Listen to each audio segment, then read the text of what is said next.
Well, welcome to today's edition of TV on the Net. I'm your host, Tom Vartanian. Today's show brought to you by AmeriQ Credit Union for every day, for everything. Located next to Little Caesars at 3944 Route 281 in Cortland. By Right Angle Creek Farm and Marathon, all natural, pasture-raised Angus beef from our farm to your table. By the Cortland Voice, the exclusive media partner of TV on the Net. For all your local news and sports in Cortland County at no cost to you, check out CortlandVoice.com. By the Royal Auto Group on Route 281 in Cortland, the home of no hassle, no razzle-dazzle. Check them out at RoyalAutoGroup.com. And by Yeaman Real Estate at the entrance to Yeaman Park off I-81, exit 11 in Cortland. Well, joining me today is, we can say this, a recent retiree, no less, but he's worn many hats. He's a Cortland High grad, was a longtime teacher at Homer, as we said, just retired from Homer, was there since 1992. Along the way, he's gone into a couple of Hall of Fames that I know of right now. Him and I share a common bond, too. We're both Herkimer Generals alums. Mm-hmm. So joining me today is, as you may know him now, even if you don't know about all the hints, he's turned out to be one of the top photographers, almost up in the Northeast now, everywhere he goes and gets asked to go at times. So joining us today is Rich Barnes. Welcome, Rich. Thank you. Thanks for having me. Like we said, it's been a long journey for you. And the interesting part is, you taught since 1992 at Homer, mm-hmm. but you're actually a 1985 grad of Cortland High School. Yeah, very true. 1985, graduated, went to Herkimer Community College for a couple years, graduated from Herkimer, and then transferred to Cortland State, finished up at Cortland State as an undergrad, then also did my grad work at Cortland State as well. So what sports did you play when you were at Cortland? Cortland High, I played football up until about middle school, and then I was strictly lacrosse the rest of the way through. Like most kids younger, I did a little bit of everything, but lacrosse kind of was my niche, and even till this day it still is, and that was my thing. And I was fortunate enough to go to Herkimer and play for Coach Wareham, one of the all-time greats, and had a lot of success team-wise and fortunately individual-wise at Herkimer as well. And then transferred to Cortland to play for Jerry Kashani here at Cortland. And then right after college, jumped right into the coaching thing. So everybody we've talked to so far, that I've talked to lacrosse-wise so far, has been those guys putting the ball in the net. And you were just the opposite. You were the guy trying to keep the ball out of the net for everybody. How do you become a goalie? Well, I think that goes back to backyard lacrosse. My brother Ron was a midfielder at Cortland High back in the later 70s. And, there would be times we go out back and, I was the younger brother, like most families, that gets, here, stand in the goal and try and stop the shot. So that's kind of really where it started and developed, and that kind of was my thing, and I seemed to have a little knack at it when I was younger, and it grew from there. So at Cortland High, who was your coach, and how did you play? Did you play 2 years of varsity, and how did that work out? I played actually. I got moved up. I started my sophomore season with John Spallone on the JV, and then a few games in, got moved up to the varsity. Don King was the head coach. So I played 10, 11, 12 varsity lacrosse for Don. And then actually Coach Spallone got moved up to be on the staff at the varsity as well. So I believe that was only my senior year, but I actually ended up playing for both of them my senior year. Now, how were those Purple Tigers team? I know it's been kind of hit and miss off and on lately. My senior year, the sophomore year and junior year, we weren't so great. But my senior year, we actually made the playoffs for the first time since the late '70 teams that were really good at Cortland High, and we went to Watertown IHC. It's funny, I remember all this, and we actually, I think, lost by a goal, or might even have been in overtime. Watertown IHC that year was the number 1 seed, and we were the, I want to say the 8th seed, if not lower. But we gave them a game, and I like to think that was the springboard to the great things that happened at Cortland High in the the later 80s was 3 years later, they were state champions. So, but yeah, that was a great way to finish my high school career, and really still close with Don and John and Coach Ballone. I mean, it was a great time. Great friends that I played with. Great memories. So how did you end up at Herkimer? A Cortland High friend, Pat Gannon, was actually at Herkimer. He was coaching at the time, actually, and really, I had applied to Cortland and applied to Herkimer. Those were the only two schools, and went to visit Herkimer. I watched a game. I went to watch them, and they beat the team, whoever they were playing at the time, I don't remember, by like 20 goals. And I was like, I want to be a part of this. Not exactly the strongest student in the world, so I think the junior college route was good for me. And to get my feet wet academically and being away from home and all that other stuff. So really for me was life-altering as a student, as an athlete. My wife of 28 years, I met at Herkimer, so, win-win for me. So, so yeah, great experience. Got to play with the Hall of Fame, one of the greatest coaches, really, besides my father, one of the greatest father figure mentors that you could ever have, in Paul Wareham. So really a great choice by me to make that route to Herkimer. And had a couple good teams. I know it was the 88 team. You graduated in 87. I know the 88 team won I think, a national championship. Yeah, 80. Yeah, we actually lost in the finals in 86 and 87, and then 88 they started to go on a run and won, 3, 4, 5 or more in a row. So really, Herkimer was good before I got there, and we kind of took it the next step and made it to the finals and came up short 2 years in a row, and then.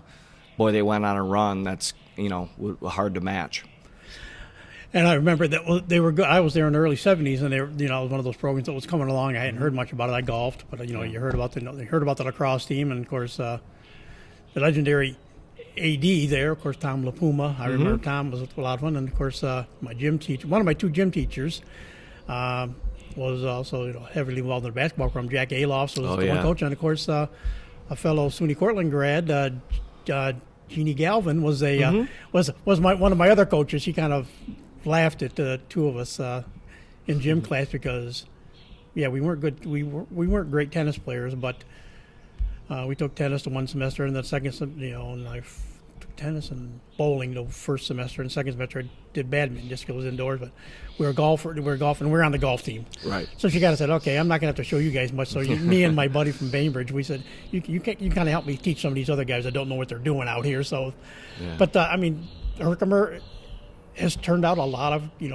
programs have been solid now. Softball, especially the last few years, has been superb, and lacrosse has been coming on again. And so it's maybe not as well. It's well known in certain circles, but it's. I guess I don't know if did it selling you when you went and checked the place out. The one thing that sold me, other than as far as I could get away from my parents, it was up on the hill, looking out the view off the hill for the college. Just to me was a kind of a given. It's kind of like looking off the hill to Ithaca College. You're just looking out over the scenery. Right.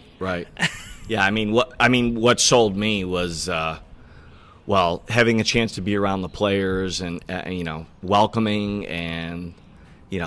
I had never been I've never been on the side of, such a beating that Herkimer gave that other team that day. And I was like, this is, I want to be a part of this. I want to be a part of, a dominant team, and no guarantees, just like anything, you had to play your way onto the team, number one, and then fight for a starting position, and that was certainly a whole new experience as well. You walk out with Cortland High, and I was the goalie, and there was no other goalie, so you're actually going and competing against people to try and win the job, and something I did, and moving forward, what a great experience. I actually lived with a lot of basketball players, so really got to be around Coach Aloff's a lot. What a great man. Unbelievable mentor. like most places, what really makes you love a place is the people that you're around, and Herkimer was certainly that place. Not only my lacrosse people, my lacrosse niche of people, but everybody was. It's really my type of school. It was big enough, but it was small enough that everybody knew everybody, and all the athletes supported the other sports, and I mean, it was great. And I know I don't know how much it had changed. I graduated in 77, so you were 10 years after me. And of course, my daughter just graduated back a couple years ago from there. And the first time I'd really been back in 40 years was back during her 2 years at Herkimer. And the golf course, they had a little miniature golf course. Or not really, kind of like a par 3 course I never knew about before. That wasn't there when I was there. But also, when I was there, it was College Hill Apartments. That was it for dorms. And now they got all the dorms. And of course, they've added you don't have to walk in the cold from the main buildings up to the gym anymore, because they built a technology building, which is kind of a link now to go through. And of course, redone the field house, a nice new gym.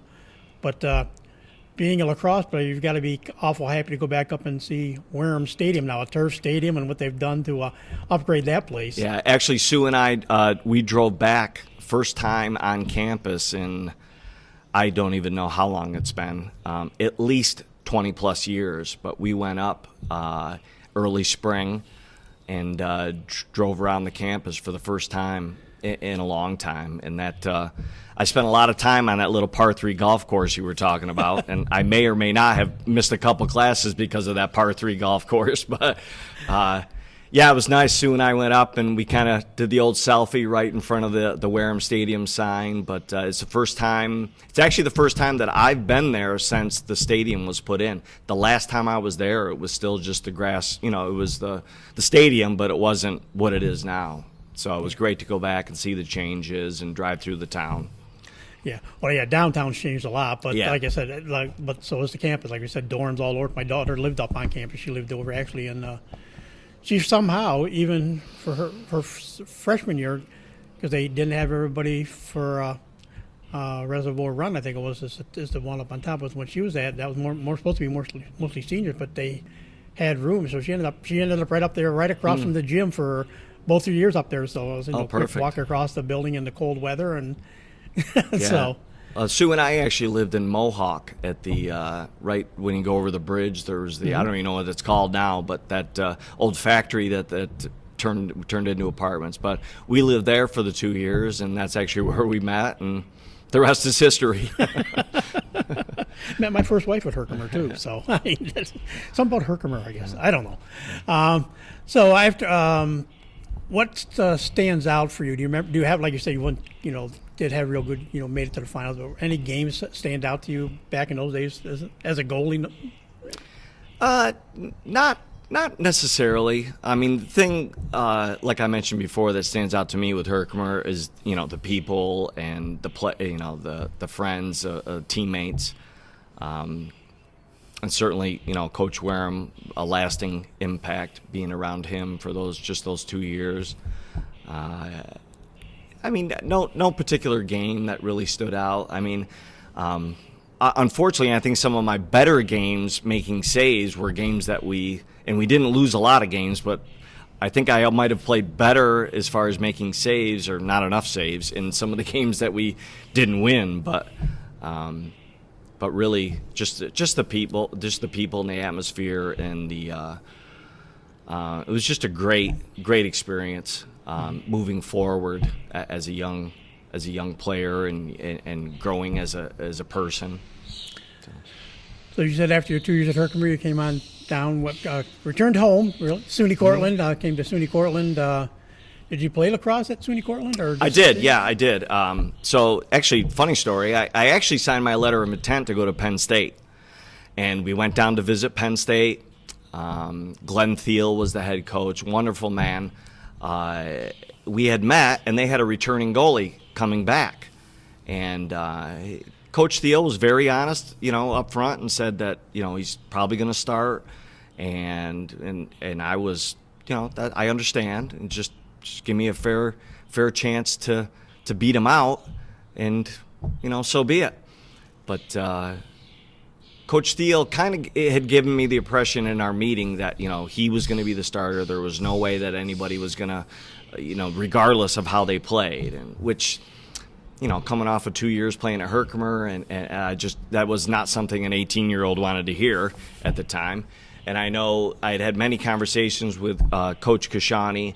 Coach's son, Chris, I actually played lacrosse with, in high school, so I knew Coach long before the recruiting process. So on the drive, so I had signed my letter of intent. We were on the drive home, and I just said to my parents, what am I doing? Why?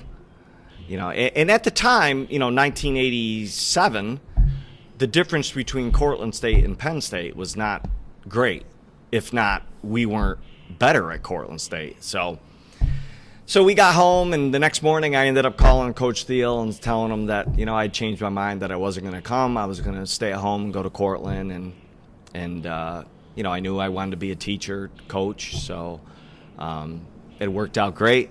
It was a good decision. A side story to that is Sue, my wife now, girlfriend at the time, was actually going from Herkimer to Cortland State. So I'm one of those guys that actually kind of made his college decision based on his girlfriend. But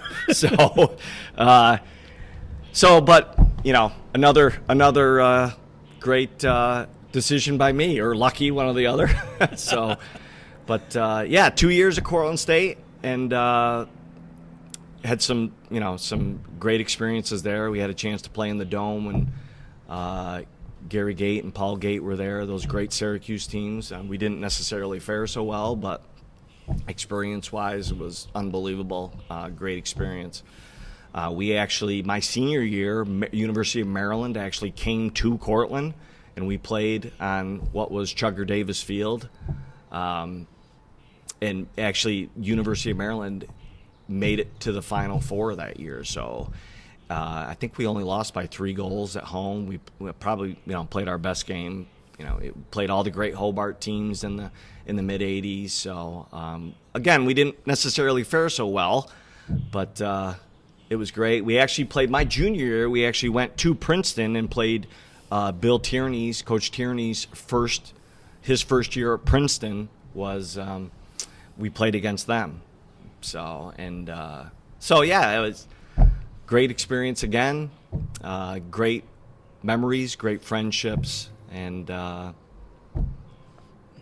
moving forward as an adult and as a person. So, yeah, and again, the more modern day people, all they do is think is a stadium and complex. Yeah, a lot of people forget Chugger Davis. The football field was just Cortica Jug game was an adventure at Chugger Davis. Chugger Davis Field had a great legacy before it became now the Student Life Building. Yes. Yeah, very solid. So, Cortland State, the run that they had in the late 70s, early 80s as a lacrosse team, people, they laugh at me when I tell them one of the first ever Cortland State lacrosse games that I've ever seen was the first game that I played in. Growing up for me with an older brother, Ron, we made, that was during the times of, Cornell's dominance. So we weren't driving over to Cortland State at the time. We were always making trips to Ithaca. So I never really knew that much, even though we lived in the town. I really never knew that much about Cortland lacrosse or its legacy until after I got there and actually was a part of it. That's one thing. Well, I talked to Matt Cahey about when he was looking at when he ended up at Alfred, but growing up as a kid in the area too, when you thought about playing lacrosse. You had 3 powerhouses. One was Division III, going to Division I in Hobart, but you had Cornell and you had Syracuse, all within an hour drive. So you just had some of the best lacrosse being played at the time right here in Central New York. You could go watch any of the 3. Oh yeah. I mean, many trips over to watch those mid '70, late '70, early '80 Cornell teams. Talk about a lacrosse atmosphere at the time. I mean, with that Shokoff. Near packed was something, a lasting impression. Well, Richie Moran's my older daughter Jennifer's godfather. Oh, really? Richie. Oh, great, yeah. I was looking for a godfather, and I was doing some radio stuff with the radio station there at the time, and they said, Richie's done it for a lot of his players. Talk to him, and I'd gotten to know Richie. See, I didn't know anything about lacrosse, at all until I moved to Ithaca after 3 years of working in Rome, after I graduated at Herkimer. And so I said, well, I've heard about lacrosse. Let's go check it out. It was the NCAA Division I championships. They were at Sholkoff. Yeah. And had Hopkins against Virginia. Yep. So that wasn't a bad way to get introduced to lacrosse, watching two powerhouses go at it. Yeah. I kind of semi-remember being at that game, but I'm pretty sure that was another one that we went to there. So, yeah. And like you say, to have Division I, championship games at Cornell, and even though it wasn't Cornell involved at the time, Right. They weren't that year. At least they weren't involved. But Right. To have see the best lacrosse players, in college playing, in your backyard, kind of it was fun. Oh yeah. So after that, what? And you stayed. Actually, you got your degree in physical education there. And then you stayed in '91. Got your master's in '91. And then you ended up at Homer in 92 as a teacher, and you've been there till you just retired this year. What, kind of brought you over to, as the people in Cortland would say, brought you to the dark side of the home court rivalry? Well, so I was actually doing Jamie Brown, who was a longtime PE teacher at Cortland High School. I was actually doing a maternity leave for her at Cortland High, and at the time, Jack and Bonnie Rid Savage were in their last year of teaching. So there was going to be 2 openings, at least one on the male side, for PE in Cortland. And at the same time, Dick Wagner retired in Homer. So there's actually 2 openings, which is very rare nowadays, in the 2 towns. So being a Cortland guy, I really wanted to stay at Cortland High School.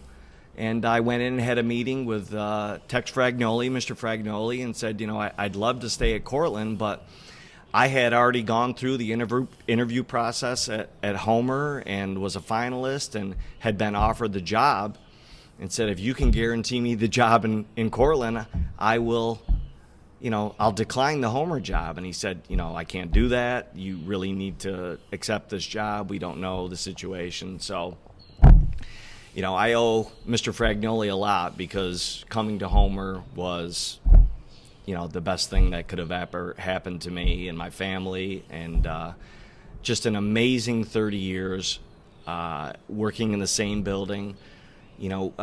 Homer to me is the type of school where you are lifers, meaning you get a job there, you're going to stay there until you retire. And that's exactly what I wanted in a job. And I was told one of my first days by Chuck Drake, who's a retired teacher from Homer, to enjoy it because it'll go fast. And looking back on it, there were some parts that went slow, but to think that 30 years has gone by and it's over and it's time to move on with the next part of my life is actually pretty amazing. So again, another amazing experience in my life, great for my family. Been able to stay local and raise our kids here has been just amazing, and so thankful to everybody in Homer.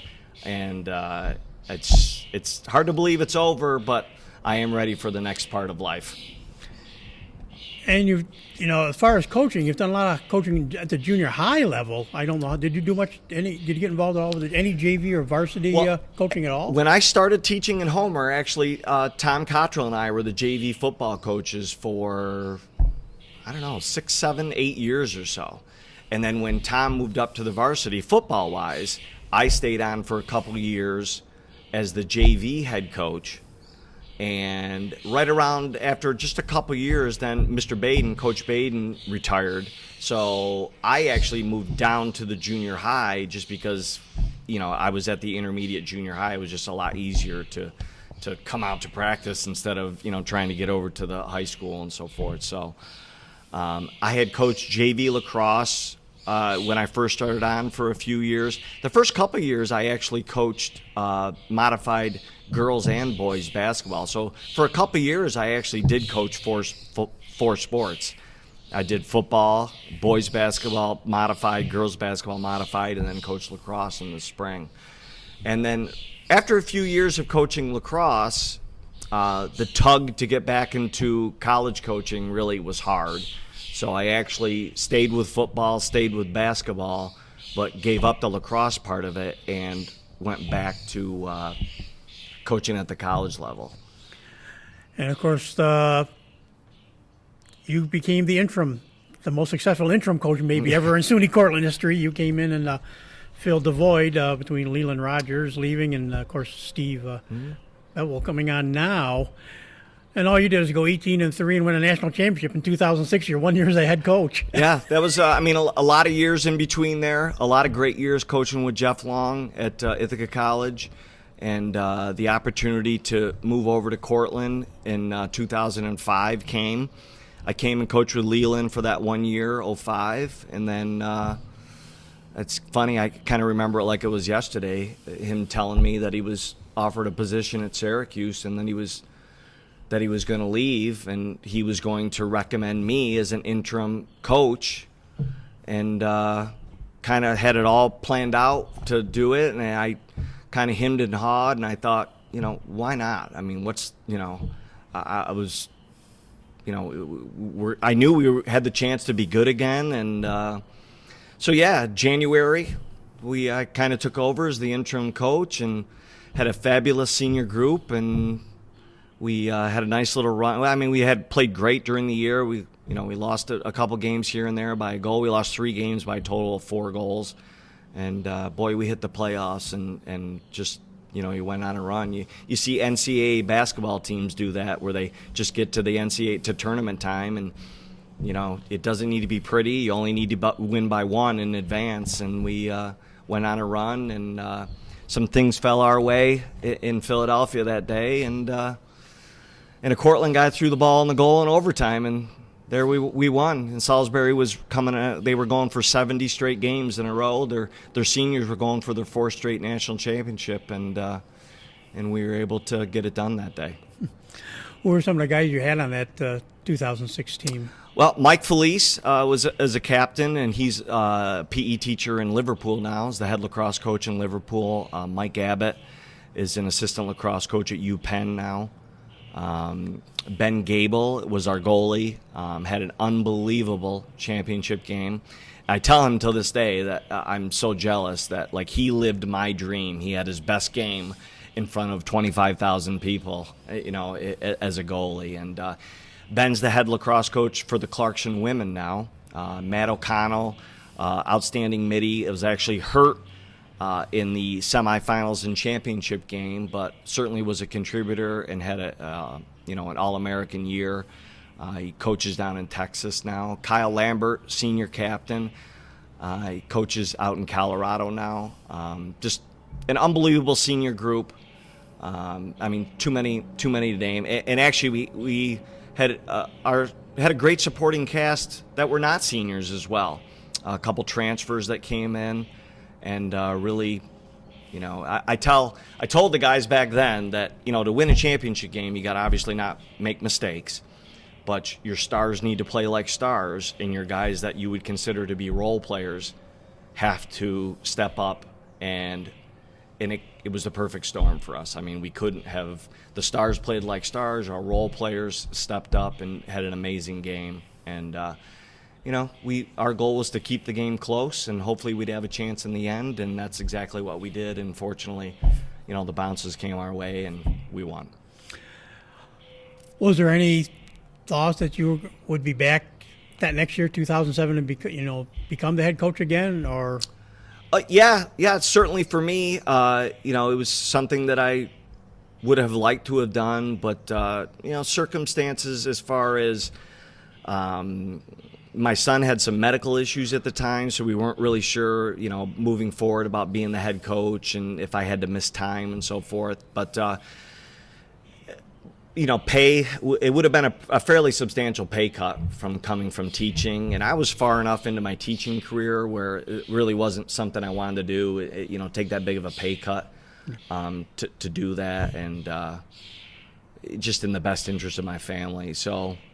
it all worked out. They ended up hiring Steve, who's done a fantastic job, and I've been able to, kind of be supportive on the outside looking in, but it certainly was something that I would have liked to have experienced, especially trying to get a very talented team to come back and refocus and, try and get to that game again.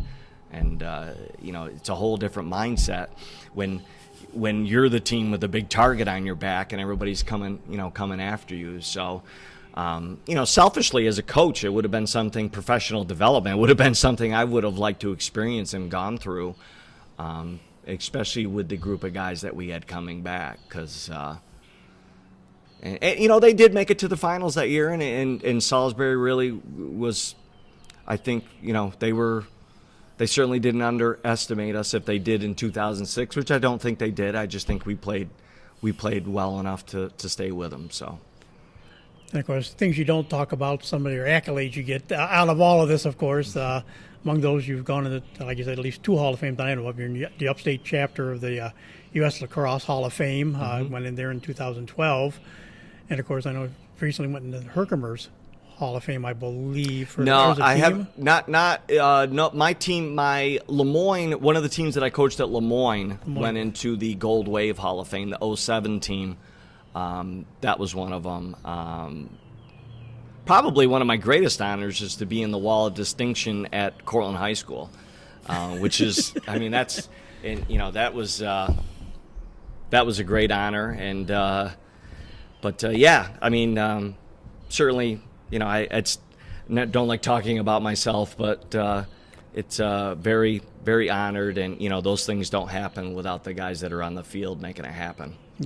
I mean, in fairly recent year, you were only one of 103 in the upstate, New York chapter. So I mean, that's weren't a lot of people at that time, and so to be among that group, you're one of the top, one of the 103 at that point.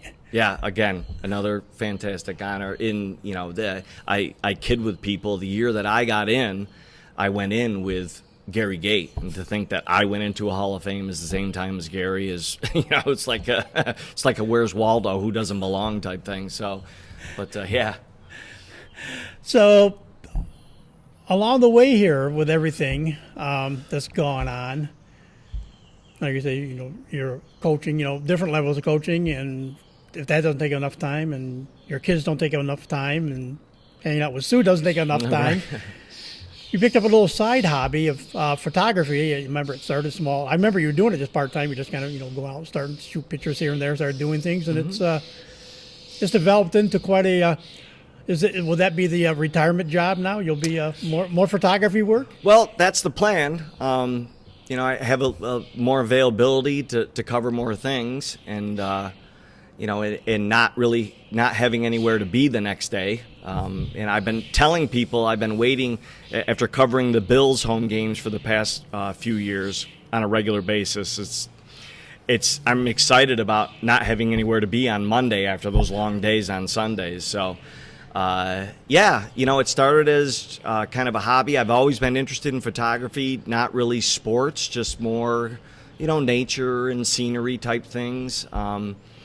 But I actually borrowed some equipment from a friend one day and went and actually covered a women's lacrosse game. And I was like, this is kind of fun, and kind of it evolved from there. It's slowly buy equipment and figure things out, and the digital age has helped a lot with that. As far as you don't have to spend a ton of money on. You might spend a ton of money on the equipment up front, but you're not spending a ton of money on the film to just throw stuff away. If you look at the back of a camera and if it doesn't work out, then you hit delete and you go from there. So, but it certainly again was a perfect storm for me. I started to develop a portfolio of images and was able to. Some people moved out of the area and there was a need for coverage, and it kind of steamrolled into a lot of work, from a hobby to a side business.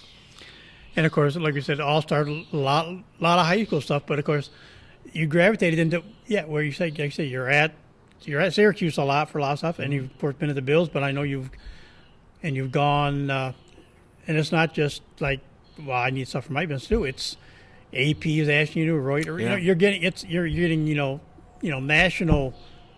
national photos. How that kind of working that you ended up getting to Syracuse and the Bills gigs? Again, through the agencies USA Today and Getty Images, AP. just, people had moved. Those positions were filled by people, and, lucky for me, those people moved out of the area. And, in the photography business, it's certainly like a lot of other things where it's, next person up. If you're, you're there, you're available, you have the availability. You certainly have to produce quality stuff, and they feel like I can on a regular basis, which is good for me. And it's evolved from there. So, lacrosse was my niche into the photography thing. Got some early opportunities with Lacrosse Magazine and Inside Lacrosse Magazine, and I actually hooked on very early, a lot of it from photoing Homer football. I hooked on with the Penny Saver. There used to be the old Penny Saver, and I would go to games, mostly Homer or Cortland, and cover games and submit photos to them, and they paid me by the photo. And it got to the point where whatever photo I submitted, they used, and I was making some pretty good money, and my stuff was in print, and like most things in the media world, the print part of it kind of had died away. But I had already the avenue through the Penny Saver to get into those Syracuse games, to cover them, is kind of where it all started, to develop a portfolio of not only high school images, but Syracuse images. And it was actually through the Penny Saver that I went down and covered my first Pinstripe Bowl for Syracuse. So it was again just taking your time and developing the portfolio, and the opportunity presented itself, and here we are. We'll talk a little more Syracuse and Buffalo Bills photo stuff too, but because you've got some some pictures that kind of became viral phenomenons. Mm-hmm. But I don't know if anything has ever got bigger than Jets training camp and Tim Tebow in the rain. Yeah. That is funny how you took that. You have to say, I'll just take the shot, and you take it. But then all of a sudden, it's like everybody wanted your picture of Tim Tebow running off the field in the rain with no shirt. Yeah. So obviously it was pouring, and there was a tent that was up, and the tent was actually set up for interviews post-practice. Well, the Jets training camp at the time, they used to practice on that grass field, and they'd walk across, which is now the stadium white field, over to the interview area. Well, they come all the way across. It's a great spot to stand to get headshots of the players, because they are 99% of them are walking across the field with no helmet on, so you can get, you're not taking a picture of a guy through a helmet. And this particular day, it was pouring. I was standing there underneath this cover, and sure enough, it was an absolute monsoon rain, downpour. And here comes Tim Tebow running across the field all by himself, shirtless, and I couldn't have pressed down harder on the shutter then. And and then it went. It's funny. I went up to the media room and showed a couple of the more experienced photographers, the photo, and was like, is this, asking for their opinion. Is this something that I should send? What are your thoughts? And every single one of them was like, nobody else has that photo. Send it. And sure enough, I did. And then the next issue of Sports Illustrated came out, and it was a full-page photo of Tebow running across with no shirt on in the driving rainstorm in Cortland, New York. So, yeah, that turned out to be a pretty big one.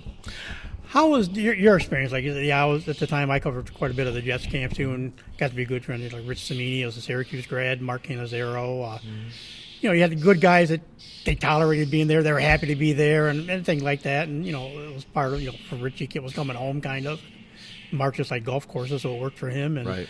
Then of course you had some of the other reporters that were less than happy to be all the way in Cortland, New York, right, when they could be back in their backyard. But it was a lot of guys, fun to work with there and get to know and work with. How was it with the photographers? I know I talked to 2 or 3 of them, and they always seem really having like a good time being there. They were kind of always under a deadline to get something turned in. But what were those guys like to work with? I think for a lot of them, they enjoyed being, out of the city in the rat race, and they liked, I think it was nice. It was, even though they were covering camp and they had deadlines, it was, a slower type atmosphere, than the craziness of being down in the city and the traffic and so forth. So I think, all of them didn't like being away from their families, but, it was, is from a photography standpoint, as far as I'm concerned, I mean, the big cities have the best of the best when it comes to photographers, and it was nice for me to be around and watch them as someone who was kind of in the early stages of trying to figure all that out, and watch them work and really see what goes into it and the hustle that goes into it, and so. I just happened to be fortunate to get the shirtless photo, but another great learning experience. Even though I was working, but to be able to watch them work. It was great. It was a great experience, and it's too bad that they had to not come up here, but.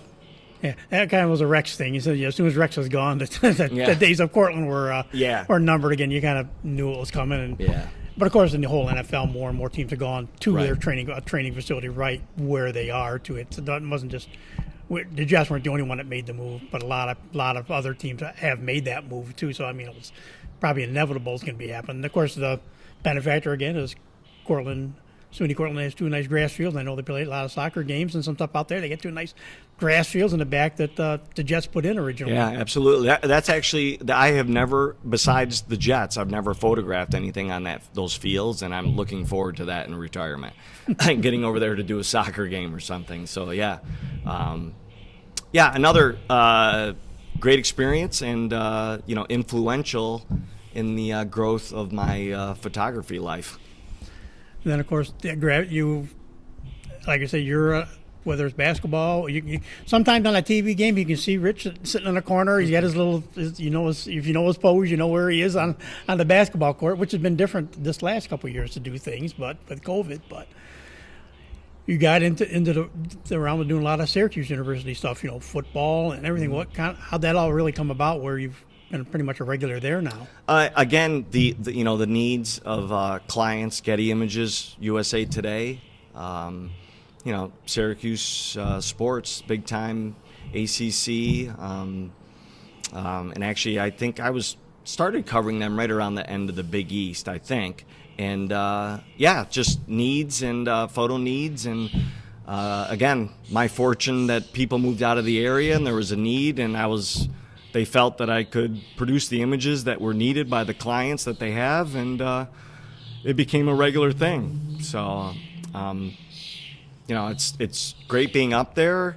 It's hard you're working, so you're not really, enjoying the game like a fan would, and nor do I want to, because you're there to do a job. But, it's a great place to be. The people are wonderful. It's been the same people there since I started. Actually, Pete Moore, who is the basketball sports information director, was actually the sports information director at Ithaca College when I started coaching. So there was a little connection there. And it's great. Looking forward to it.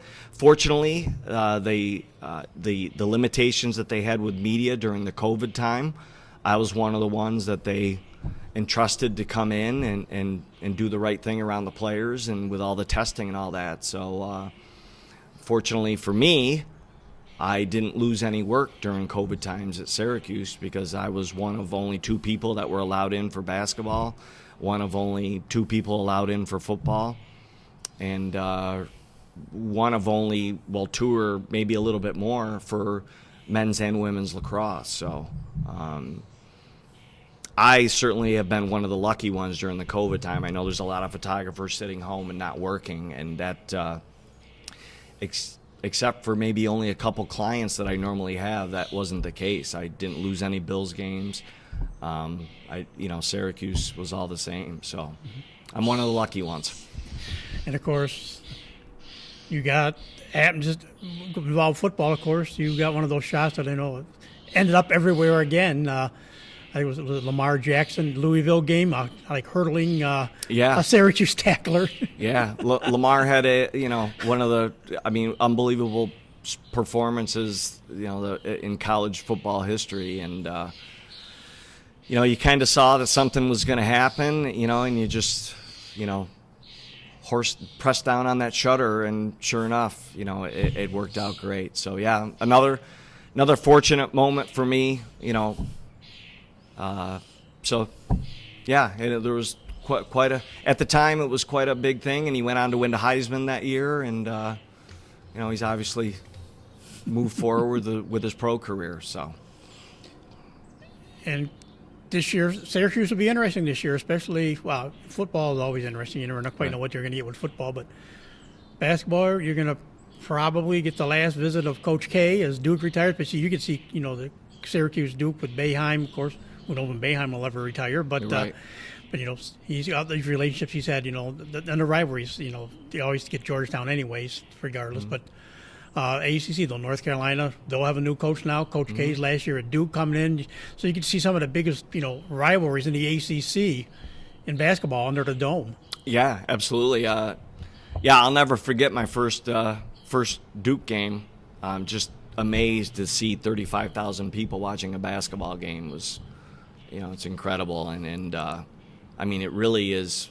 You could wear earplugs; it gets so loud down there on the court. But some great moments covering those basketball games, and I split those games with another USA Today photographer. So hopefully, fingers crossed that the Duke game is on my schedule. So.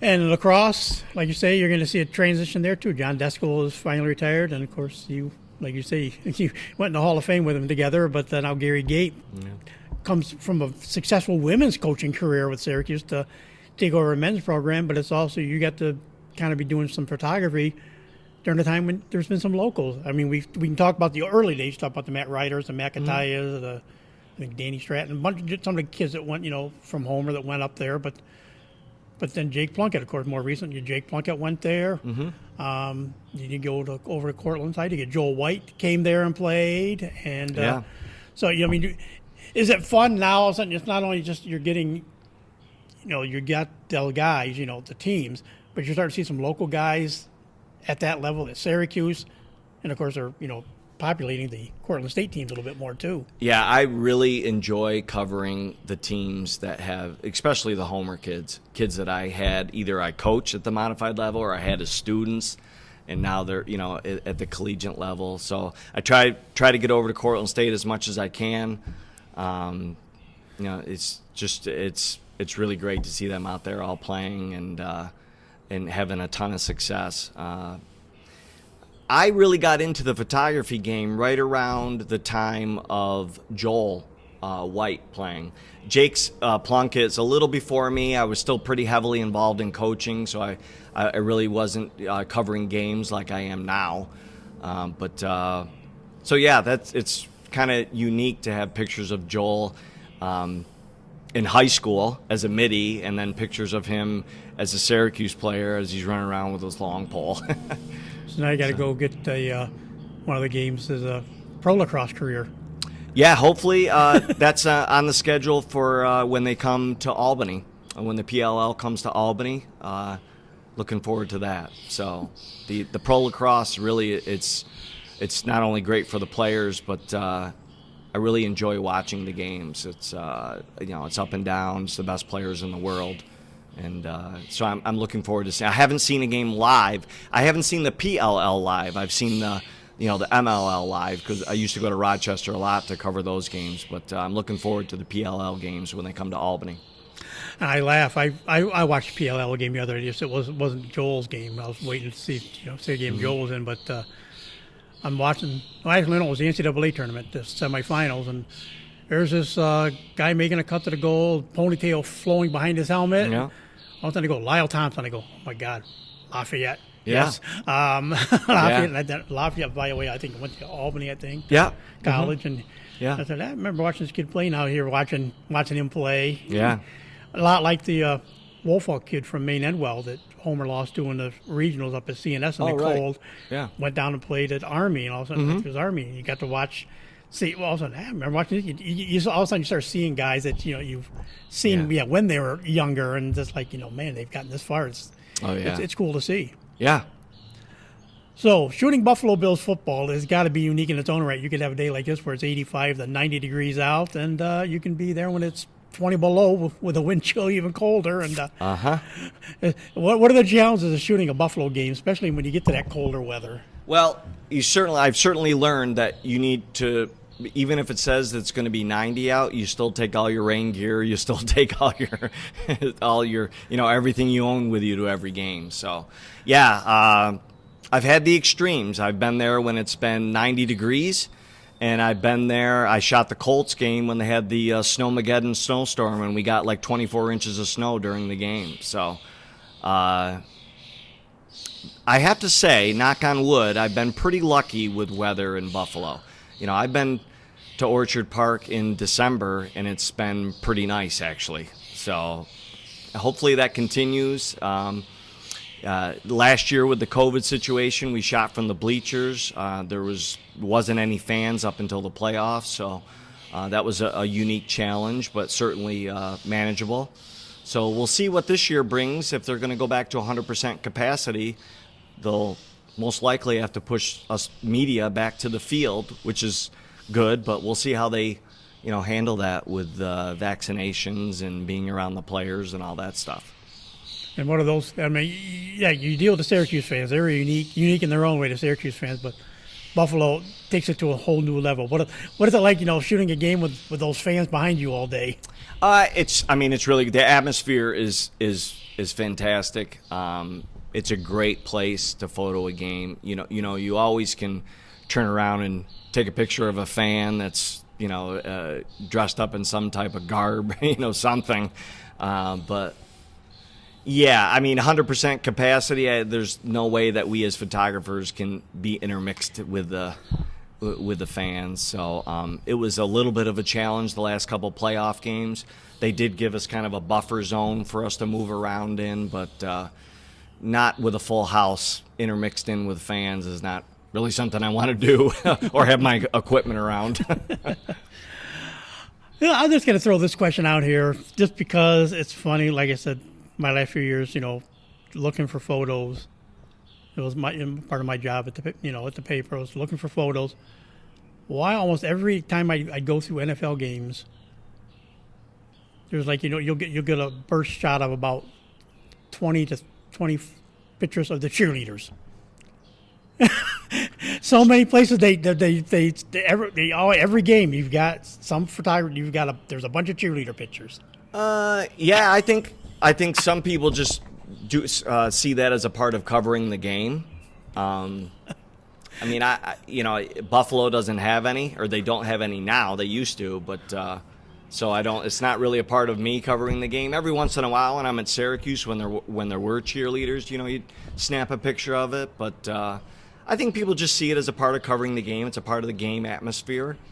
I don't know if I necessarily horse down on 100 photos of them, but or some people just want to feel like they're busy and during timeouts. But yeah, I think it's just funny. It's just like, okay, yep, we got all these, and so it's whatever. Yeah.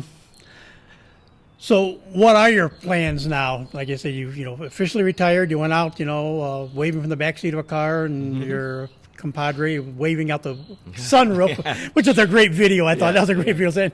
Coach P told me about it. And so I saw you guys all doing like, I didn't hear everybody's leaving. So what are your plans now that you've retired? Well, as of right now, just wait for Bill's training camp, kind of summer vacation as is. To be honest, right now, the retirement thing really, nothing feels different because this is a normal time for me. It's normal summer vacation. Everybody tells me it'll certainly feel different, and your smile will be bigger when it comes September, when everybody goes back to work and you don't have to. So that I'm very much looking forward to. But, next assignment for me will be Bill's training camp, and then I'll jump from Bill's training camp into NASCAR at Watkins Glen. And then after that will be the Bills preseason games. Somewhere in there will be once we figure out the Syracuse schedule, football. We'll have those games in there as well. I'm hoping to get back to doing some more photo work at Colgate, which was really one of the only things that I wasn't able to do last year, just because Colgate didn't allow outside people on campus, which is certainly understandable. So hopefully get back and do some more photo work at Colgate, intermixed with everything else. I'd like to try and get down. I have a good friend that covers Penn State, and usually the whiteout game or one of the bigger games, we'll have a chance to shoot together. So hopefully I can get down to Penn State with, now that they're back to 100% capacity as well. If it fits into the schedule, we'll see. And so really photo-wise is really the only thing I have planned, and certainly looking forward to the fall. I'm biased with the start of the new coaches at Syracuse with lacrosse, so hopefully I can get on campus up there when they start their fall practices and get some photos of that process starting. So status quo is now, summer vacation, and then go from there. And of course, the kids are doing well. Brian graduate this year? Brian graduated last year. Okay. I think a college alum, and he's kind of a rough time to get into the sports world. So he's a sports creative video guy. So he certainly had some opportunities here and there. He really did some nice work for Lemoyne and RIT at the Final Four in the championship games. He's looking for work and applying to everything, and he understands, although it's frustrating. It's him and thousands of other people that are out of work in that field. And then my daughter is a junior at Lemoyne right now. So lots still to do with everybody. Yeah. And oh yeah. I know I did see one of your Facebook pictures you're having your yard sale, kind of cleaning out the oh yeah, there's always 30 some years of teaching paraphernalia maybe. Yeah, I was instructed not to bring much home from my office, so I didn't. Just a small box of some pictures that have been hanging in my office for 30 years of the kids when they were smaller and so forth. But the rest of it was recycled material. A little more travel time with Sue, though. Like weekends, a lot of your work is weekend work, so it's a lot of free time during the days. A little more. Yeah. Maybe like you say, you like doing other pictures of maybe a few day trips with Yeah. Sue during your time off. Maybe shooting some Tunganic Falls or we have things. we have a bucket list of places we want to go to. So we'll certainly try and squeeze those in. We're thinking we're going to do more of that come the fall when the summer vacation rush is over. So, and again, we've been looking forward to this time where we can just, if we decide we want to go today or tomorrow, you hop in the car and go, and then we don't have to worry about being back the next day or being anywhere. So, and hopefully an occasional high school game, since everybody should be able to get back into the stadiums a little bit more too. Yeah. So a little more Cortland, Homer, and whatever else Yeah. goes around. Yeah, absolutely. Looking forward to those games. It was nice to be able to get to. I'm happy for the kids and the coaches that they were able to play football wise this past year. Unfortunately, photo wise, I didn't make it to a lacrosse game this year just because it conflicted with my coaching, with the modified my last year coaching. So looking forward to get to those games as well. Maybe TC3, the emerging lacrosse power of Central New York. Chase Kiner, an All-American, a former guy, first ever All-American there. And I didn't realize it, and I'm working on getting him on a podcast. He's been there 10 years, 4 years as head coach, Zach McMullen. Yeah. Yeah, really, they've done a tremendous job at TC3. I've photoed a couple of games. Again, I didn't get over there this year, but I've seen them play. They're good. They're very good, Zach. They do a great job over there, and they gotten some local talent, and hopefully they keep that going because they're fun to watch. They're fun to photo as well too. There's a lot of action. They're an up and down team. So.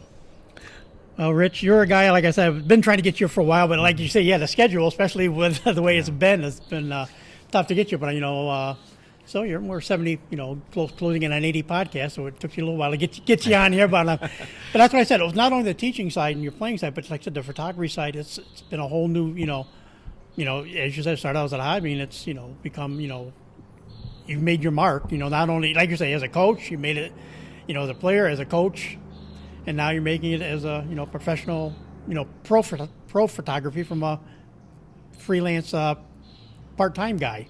Yeah, it's been quite the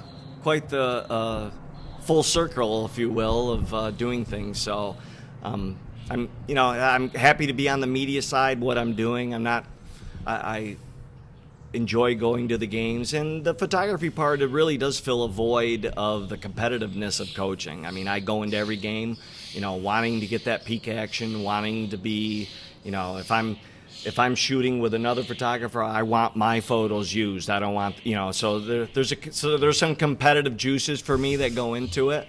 And Sue will tell you that. And some days when I come home from a Bills game and I'm miserable and I think, I didn't get anything, So yeah, looking forward to the future.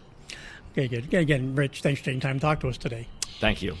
And that'll do it for this edition of TV on the Net. Today's show brought to you by AmeriQ Credit Union, for every day, for everything. Located next to Little Caesars at 3944 Route 281 in Cortland. By Right Angle Creek Farm and Marathon. All natural, pasture-raised Angus beef from our farm to your table. By the Cortland Voice, the exclusive media partner of TV on the Net. For all your local news and sports in Cortland County at no cost to you, check out CortlandVoice.com. By the Royal Auto Group on Route 281 in Cortland, the home of no hassle, no razzle-dazzle. Check them out at RoyalAutoGroup.com. And by Yeaman Real Estate at the entrance to Yeaman Park off I-81 Exit 11 in Cortland. So for my guest, Rich Barnes, and yours truly, Tom Vartanian, thanks for listening, and we'll talk to you again soon.